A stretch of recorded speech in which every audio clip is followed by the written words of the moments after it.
मज्जिपम्मटप्राणवैरमणि सिक्खापदं समाधियामि सुरामेरि मज्जिपम्मटप्राणवैरमणि सिक्खापदं समाधियामि सुरामेरि मज्जिपम्मटप्राणवैरमणि सिक्खापदं समाधियामि। आज हमारे साथ हैं सुधीर राज सिंह जी, जो कि बौद्ध धर्म के बारे में काफी कुछ जानते हैं। आज वे हमें बताएंगे कि नाग पंचशील महोत्सव का भारत में क्या महत्व है।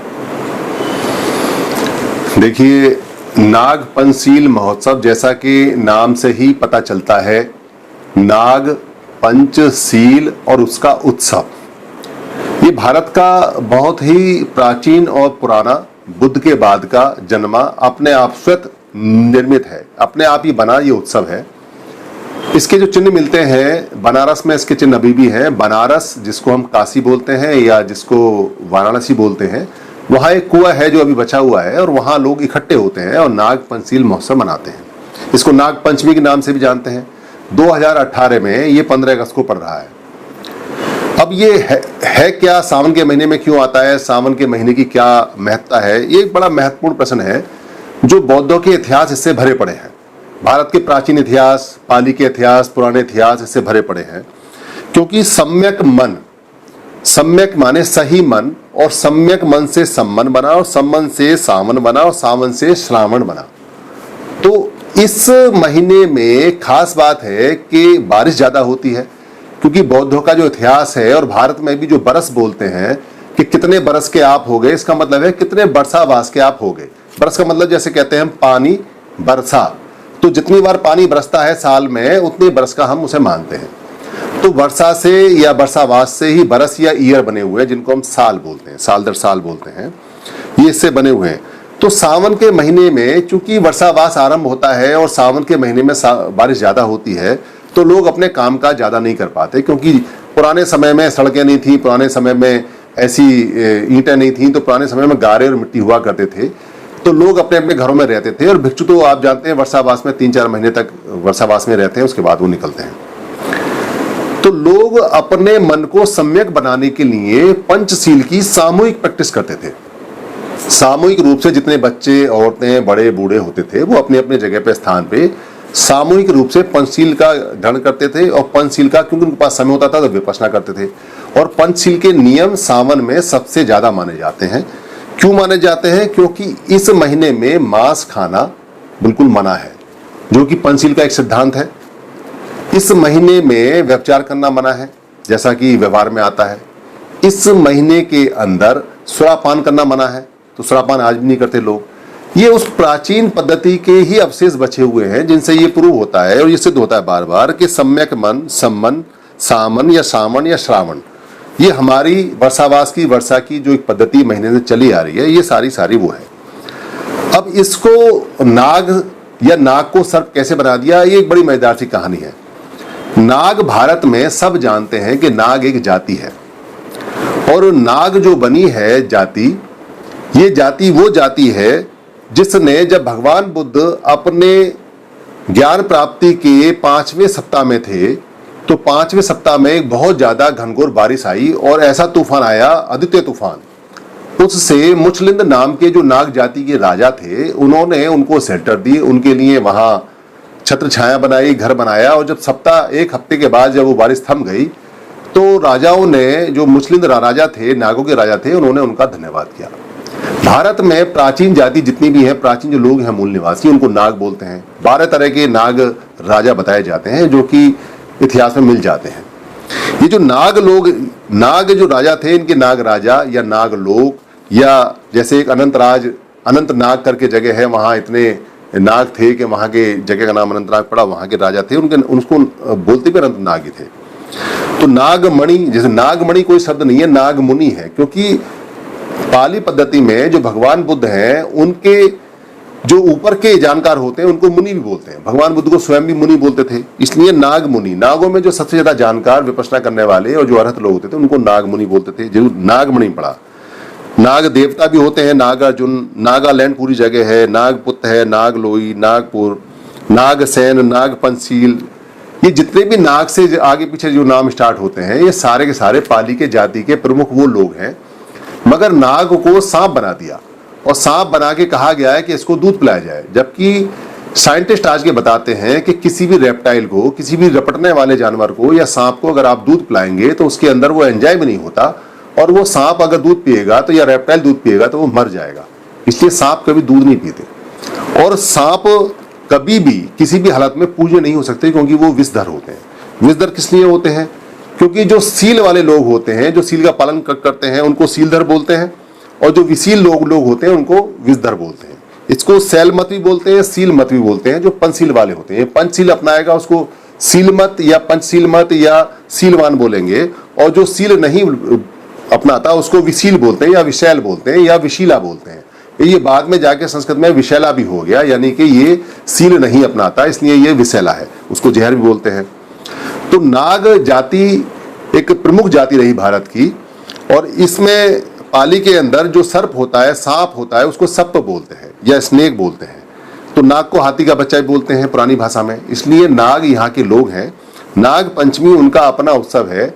नाग पंचशील महोत्सव बहुत पुराना महोत्सव है, जब घर घर में, मोहल्ले मोहल्ले में, जगह जगह लोग सामूहिक रूप से पंचशील मनाया करते थे। और नाग रूपी मूर्तियां आज भी प्रचलित हैं। चूंकि उसका स्वरूप बदल गया, लोगों ने नाग को सांप बताना शुरू कर दिया, इसलिए लोगों ने सांप की मूर्तियां बनाई यादगार में, और लोग भूल गए कि नाग कभी सांप नहीं होते। नाग तो नाग जाति होती है भारत की, जो चारों तरफ बिखरी पड़ी है। इसके चीन में, जापान में तो एक नाग वंश भी है। जापान की जो राजा है वो अपने आप को नागवंशी बोलते हैं। चीन की राजधानी बीजिंग में एक नागों का मंदिर है, और जो मशहूर नाग है बताए जाते हैं वो साउथ के अंदर, अजंता के अंदर इसकी नाग मूर्तियां हैं। इसलिए पंचशील महोत्सव बहुत लाभकारी महोत्सव है। और इसको सावन के महीने को जो श्रावण बोला गया है, ये बाद में बना है, क्योंकि श्रय जो शब्द है, शय और रे मिलके जो बना हुआ है, वो पाली में नहीं होता शय, इसलिए पाली पुरानी भाषा है, वहां सिर्फ सावन ही होता है। तो सावन या सम्यक मन या सम्मन जो महीना है बहुत महत्वपूर्ण होता है। इसमें पंचशील का अधिक पालन करते हैं। इस बार ये 18 अगस्त को है। कि हर साल सावन का महीना जब आता है और उसमें जब चंद्रमा बढ़ना शुरू होता है उजाले की तरफ, उसमें जो 5वां दिन पड़ता है उस दिन इसको मनाते हैं।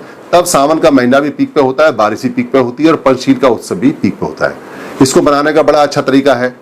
इसमें अधिकतर जगहों में ऐसे लोग जो अष्टशील का पालन करते हों, जो अनागारिक हों, उनको ढूंढा जाता है, उनका सम्मान किया जाता है, और उनसे शिक्षाएं ली जाती हैं। और जहां अरथ मिल जाए या जहां भिक्खु मिल जाए, वहां भिक्खु से, अरथ से, वरना अनागारिक से, जगह जगह इसका उत्सव मनाते हैं। लोग उनका मान सम्मान करते हैं और लोग उनकी वंदना भी करते हैं। और पाली में जिसको हम कहते हैं कि पूजा का मतलब है सम्मान करना या उनकी बात को मानना, ऐसा भी करते हैं। ये उत्सव अपने आप में प्राचीन है, पूरी दुनिया में बौद्ध लोग इसको मनाते हैं। इस बार 28 तारीख को है। आप अपने बुद्ध विहार जाइए, आप अपने अम्बेडकर भवन जाइए, आप कबीर भवन जाइए, आपका जहां भी उचित स्थान है वहां जाइए। पंचशील के नियम का पालन कीजिए, मांस मत खाइए, शराब मत कीजिए, व्यभिचार मत कीजिए, झूठ मत बोलिए, पंचशील का पालन कीजिए, और ये उत्सव बहुत धूमधाम से मनाइए। धन्यवाद। टीम 22 पर सभी वीडियो बुक कॉपीराइट फ्री है। आप अपने पोर्टल पर, अपने यूट्यूब पर, अपने फेसबुक पर या किसी भी जो भी ऐप है उस पर आप यहां से डाउनलोड कर टीम 22 से या फेसबुक से या मेरे पेज से कहीं से भी कोई भी वीडियो ले सकते हैं, उसको डाउनलोड कर सकते हैं। उसमें अपने नाम का कुछ भी ऐड कर सकते हैं या अपनी कमेंट्री कर सकते हैं। उस वीडियो का कोई भी पार्ट आप ले सकते हैं, उसका प्रिंट मटेरियल भी बना सकते हैं, उसको किसी भी भाषा में आप बदल सकते हैं, उसका ऑडियो चेंज कर सकते हैं, उसका वीडियो ले सकते हैं।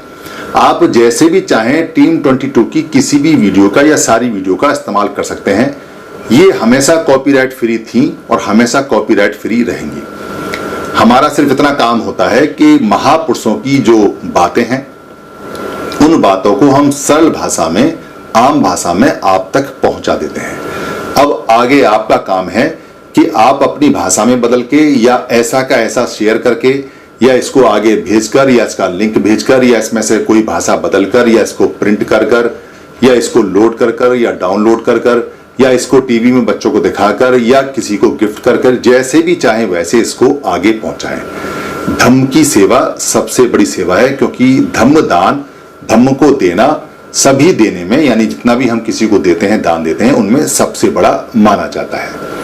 अगर आपको लगता है किसी वीडियो में कोई परेशानी है तो आप हमें लिख के भेज दीजिए, हम दूसरा वीडियो बनाकर आपको भेज देंगे। आप धम्म की सेवा में सहायक बने, धम्म आपको खूब लाभ देगा, धम्म आपको लाभ देगा, आप धम्म को लाभ देंगे, ये दोनों इंटरचेंज है। यही धम्म की प्राकृतिक नियम है। धन्यवाद। शरणं गच्छामि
धम्मं शरणं